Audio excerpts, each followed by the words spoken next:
UP board class 10th subject math exercise चल रही थी 12.2 वॉल्यूम एंड सरफेस एरिया। तो इस एक्सरसाइज के मैं आप लोगों के लिए 6 क्वेश्चन करवा चुका हूँ। क्वेश्चन नंबर 7 की ओर बढ़ते हैं। क्वेश्चन नंबर 7 में क्या कहा गया है? सबसे पहले तो क्वेश्चन को समझना बहुत जरूरी है। यदि क्वेश्चन समझ में नहीं आया तो हम क्वेश्चन को हल नहीं कर पाएंगे, तो इसलिए मैं क्वेश्चन पढ़ रहा हूँ। क्वेश्चन में कहा गया है एक ठोस में ऊंचाई 120 सेंटीमीटर और त्रिज्या 60 सेंटीमीटर वाला एक शंकु सम्मिलित है। एक ठोस बनाया गया है और उस ठोस में एक शंकु भी जोड़ा गया है। आगे क्वेश्चन बताया गया है जो 60 सेंटीमीटर त्रिज्या वाले एक अर्धगोले पर अध्यारोपित है। तो एक अर्धगोला है, एक इन्होंने अर्धगोले की बात की है। ये एक अर्धगोला है, इस अर्धगोले पर इन्होंने शंकु अध्यारोपित किया है और इसकी रेडियस है वो 60 सेंटीमीटर दे रखी है। आर का मान 60 सेंटीमीटर दे रखा है। इस अर्धगोले की रेडियस है 60 सेंटीमीटर और इसी पर ठोस में 60 सेंटीमीटर त्रिज्या वाला एक शंकु सम्मिलित, उसकी त्रिज्या भी 60 सेंटीमीटर है, तो वो इसी के ऊपर आ जाएगा बिल्कुल सेम इस तरीके से। ठीक है, तो इसी के ऊपर है बिल्कुल शंकु रखा हुआ, तो उसका आधार भी यही काम करेगा। ये शंकु की ऊंचाई दिखाई गई है और ये इसके ऊपर रख दिया गया है। ठीक, तो ये इसके ऊपर रख दिया गया है ठोस। तो ये शंकु है और ये अर्धगोला है, ये इसके ऊपर शंकु रखा हुआ है। इसकी भी रेडियस शंकु की 60 है और इस अर्धगोले की रेडियस भी 60 है। तो 60 रेडियस दोनों में काम करेगी, ये शंकु के लिए भी काम करेगी और ये गोले के लिए भी काम करेगी, मीन्स अर्धगोले के लिए। और इसकी ऊंचाई दिखाई गई है शंकु की ऊंचाई है 120 सेंटीमीटर। एक ठोस में ऊंचाई 120 सेंटीमीटर और त्रिज्या 60 सेंटीमीटर वाला शंकु सम्मिलित है, तो इसकी ऊंचाई दे रखी है 120 सेंटीमीटर। ये शंकु की ऊंचाई दे रखी है। ठीक है, ऐसा एक चित्र इन्होंने बनाया है, एक ठोस बनाया है इन्होंने। फिर क्वेश्चन में अगले कहा गया है कि इस ठोस को पानी से भरे हुए एक लंबवृत्तीय बेलन में सीधा डाल दिया जाता है। अब इन्होंने एक बेलन की बात की, ये बेलन की बात की इन्होंने, तो बेलन भी मैं बना दे रहा हूं, यहां बना दे रहा हूं बेलन। ठीक, ये बेलन है, ये बेलन है और इस बेलन की भी इन्होंने कुछ रेडियस और त्रिज्याएं बताएंगे। सॉरी, रेडियस त्रिज्या में एक ही भूल गया। तो इसकी रेडियस और इसकी ऊंचाई के बारे में बताया गया है। इसकी रेडियस दे रखी है, बेलन की त्रिज्या दे रखी है 60 सेंटीमीटर, इसकी भी रेडियस 60 सेंटीमीटर ही है। आर इसकी भी 60 सेंटीमीटर है। ठीक है, और इसकी ऊंचाई दे दी गई है बेलन की ऊंचाई कितनी है वो कहा है क्वेश्चन में, और ऊंचाई 180 सेंटीमीटर है। इसकी ऊंचाई 180 सेंटीमीटर, एच का मान 180 सेंटीमीटर है। तो एक बात तो निश्चित है, अगर इसकी ऊंचाई 180 सेंटीमीटर है तो एक बात तो निश्चित है कि ये और इसकी भी रेडियस 60 है, तो इसमें ये पूरा फिट हो गया होगा। पूरा क्यों फिट हो गया होगा? 120 सेंटीमीटर ऊंचाई तो शंकु की है और इसकी रेडियस 60 है, ये तो ये भी तो 60 ही होगी, ये भी तो रेडियस है। तो 60 ये 120 ये, तो ये 180 हो गई और इसकी ऊंचाई भी 180 है, तो बिल्कुल पूरा अंदर फिट हो गया होगा इसमें ये। ठीक है, तो ये आकृति इसमें बिल्कुल फिट हो गई होगी। तो क्वेश्चन में ये भी कहा है, ये जो बेलन है तो बेलन पानी से पूरा भरा हुआ है। क्वेश्चन में कहा गया है अगले कि ऊंचाई 180 सेंटीमीटर, तो बेलन में शेष पानी का आयतन ज्ञात करो। तो इसका मतलब ये पानी से पूरा भरा हुआ है।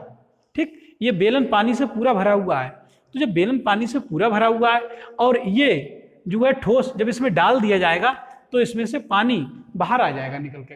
अब पानी बाहर कितना आएगा, कितना कहना चाहिए, ये अपने आयतन के बराबर ही तो पानी फेंकेगा। जितना इसका आयतन होगा उस आयतन के बराबर इसमें से पानी कम कर देगा। तो मैं इस पूरे बेलन का आयतन निकालूंगा और पूरे बेलन का आयतन निकालने के बाद इस ठोस का आयतन निकालूंगा और इस पूरे बेलन के आयतन में से इस ठोस के आयतन को कम कर दूंगा, क्योंकि जब ये इसमें डाला जाएगा तो अपने आयतन के बराबर पानी ये बाहर आ जाएगा निकल के इससे। ठीक, तो मैं पूरे बेलन का आयतन निकालूंगा और इस ठोस का आयतन निकालूंगा और पूरे बेलन के आयतन में से इस ठोस का आयतन कम कर दूंगा तो इसमें शेष पानी का आयतन आ जाएगा निकल के। ठीक, इस विधि का मैं प्रयोग करने वाला हूं और इस क्वेश्चन को निकलवाने वाला हूं। तो ध्यान दें, सबसे पहले बेलन का आयतन ही निकाल रहा हूं।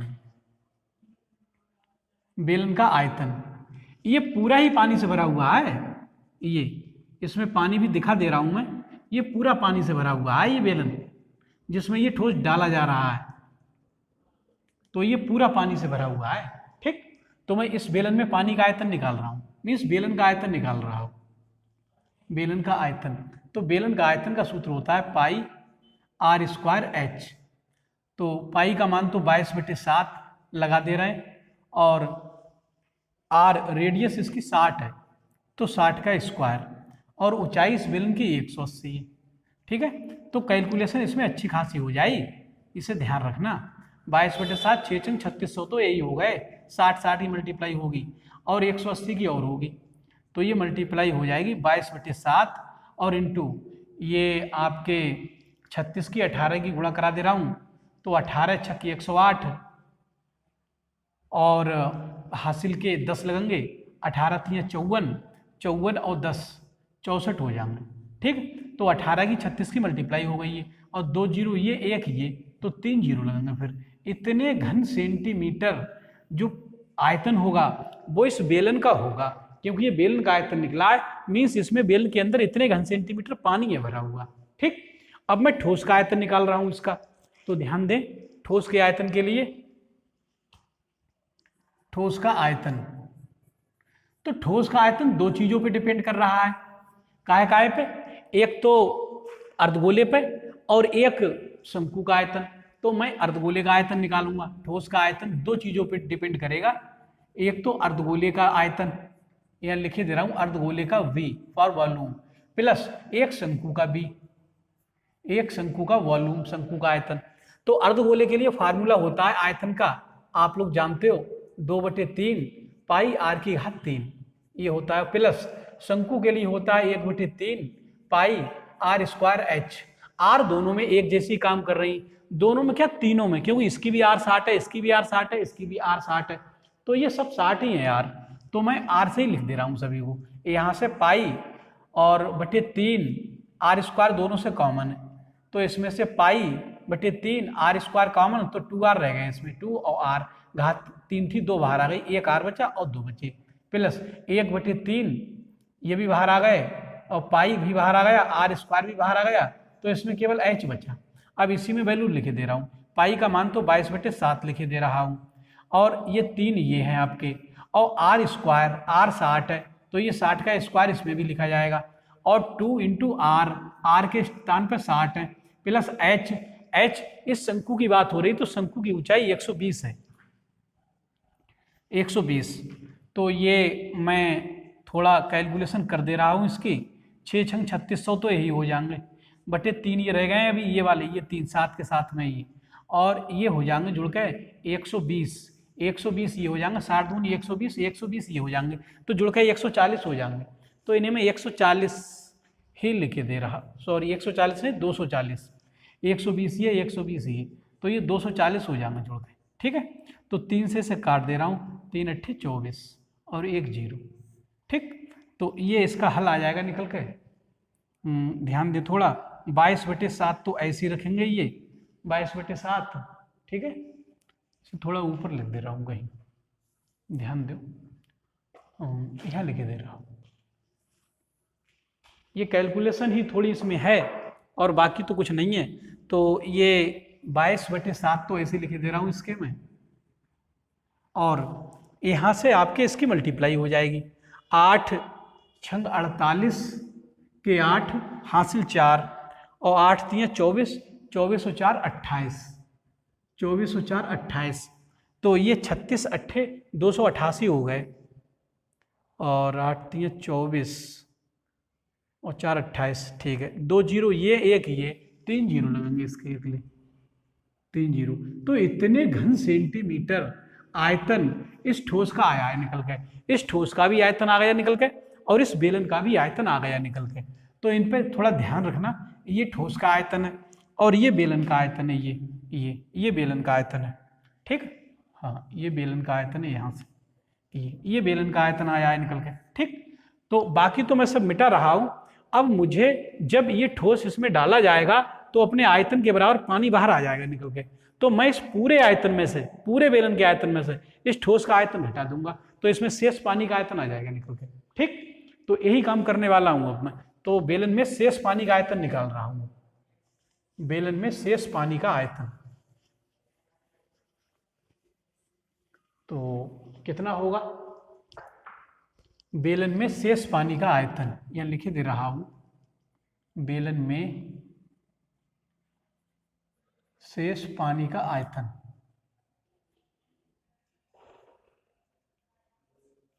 बराबर पूरे बेलन के आयतन में से 22/7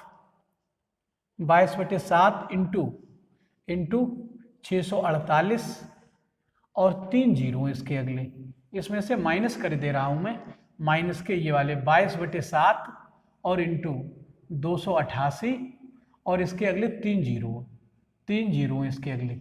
ठीक है, तो इसे थोड़ा ध्यान से देखने का विषय है ये, इसे भी मिटा ही दे रहा हूँ क्योंकि ये सही नहीं लिखा जा रहा है, यहाँ से 3 जीरो इसके अगले लगेंगे ये।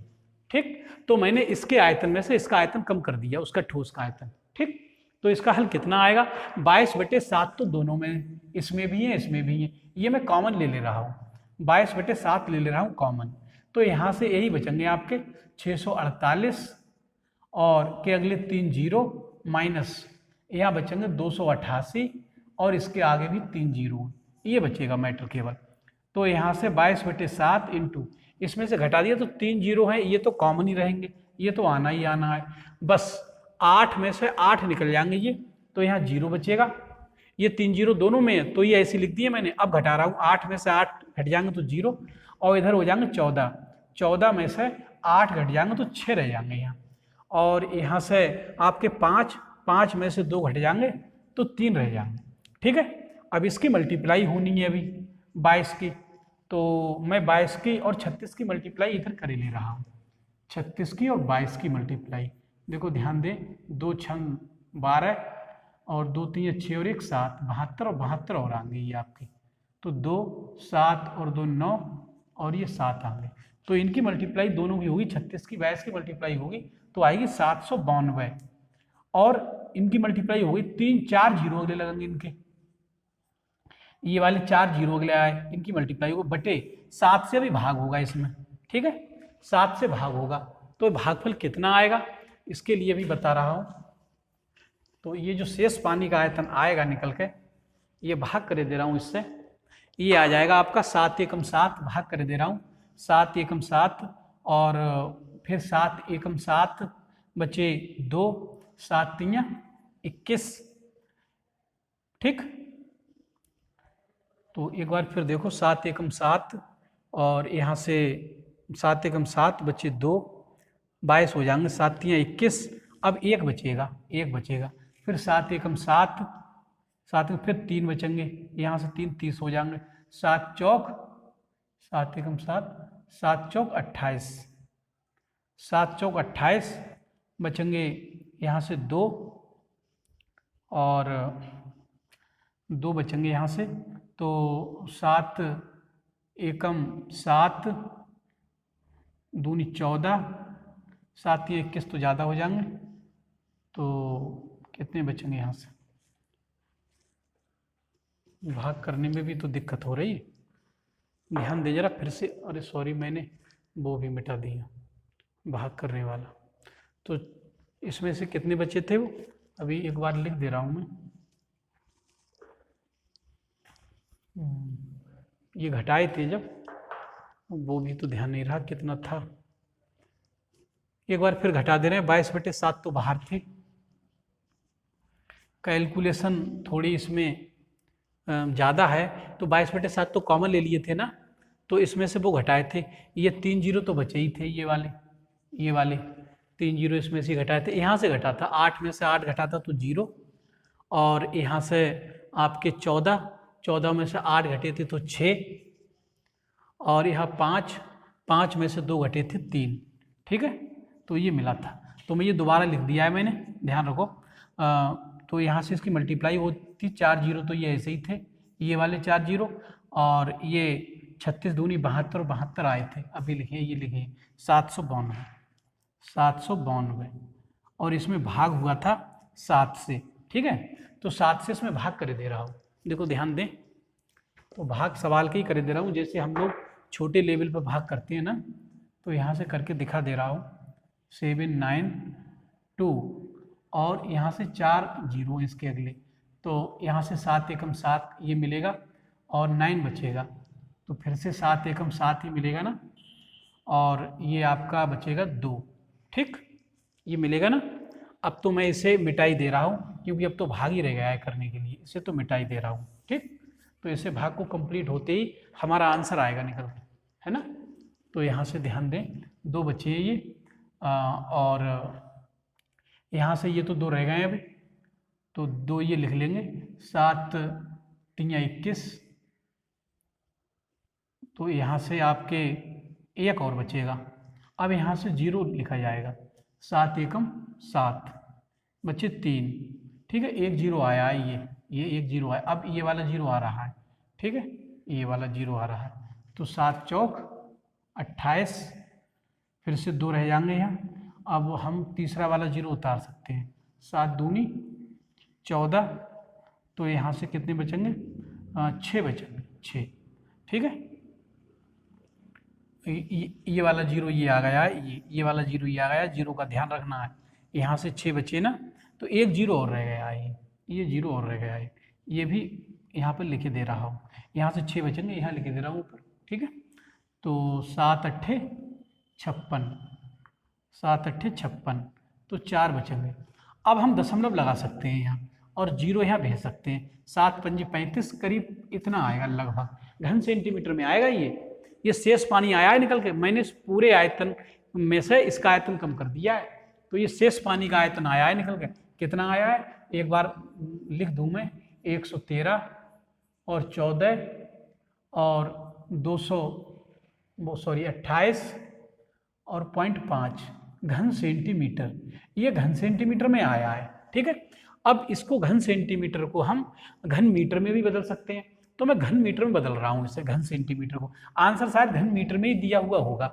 तो अब आप देख रहे हो, इसे भी थोड़ा इकाई भी बता दूं, घन मीटर में बदलने के लिए यहाँ से जो 100 सेंटीमीटर होता है, 100 सेंटीमीटर होता है, तो ये 1 मीटर के बराबर होता है, 100 सेंटीमीटर 1 मीटर के बराबर होता है ना। तो और दोनों ओर घात 3 कर दें तो इसके अगले 6 जीरो लगने लगेंगे, अगर दोनों ओर घात 3 कर दें तो यहाँ पर 6 जीरो लगने लगेंगे, 6 जीरो, 3 और 3 6, क्योंकि जब घन होगा घात 3 होगी इसकी, तो 2 जीरो 2 जीरो 2 जीरो 3 बार गुणा होगी 100 की, तो 6 जीरो आ जाएंगे, और इधर 1 की 3 बार गुणा 1 ही लिखा जाएगा, लेकिन ये घन मीटर बन जाएगा फिर, और ये घन सेंटीमीटर बन जाएगा, ठीक है। तो मैंने सेंटीमीटर से घन सेंटीमीटर किया, तो हम देख रहे हैं कि इतने घन सेंटीमीटर में 1 घन मीटर बन रहा है, तो यहाँ घन सेंटीमीटर को जब घन मीटर में कन्वर्ट करेंगे तो 6 जीरो से भाग करना पड़ेगा इसके लिए। 6 जीरो से भाग करने का मतलब है 0.6 स्थान भागेगा, 2 2 4 और 2 6 यहाँ आ जाएगा 1.13, और बाकी ये 1 4 2 8 5, अब ये घन मीटर में कन्वर्ट होगा आपका, ठीक है। तो 6 जीरो से जब हम भाग कर देंगे तो ये घन सेंटीमीटर जो थे घन मीटर में कन्वर्ट हो जाएंगे, ठीक। तो भाग कर दिया, तो मैं दशमलव के 2 स्थानों तक ही लिख रहा हूँ आंसर 1.13 घन मीटर। तो ये आयतन होगा पानी का, शेष पानी का आयतन बेलन में, ठीक। तो कैलकुलेशन काफ़ी थी ना इस क्वेश्चन में, मुझे भी कई बार क्वेश्चन को मिटाना पड़ा, और कैलकुलेशन में तो समय लगता ही है, ये तो आप लोग जानते ही। तो आप कैलकुलेशन को भी सही रूप में करें, जिससे कैलकुलेशन गलत ना हो, जो गलती मैंने की वो गलती आप ना करें, ठीक है।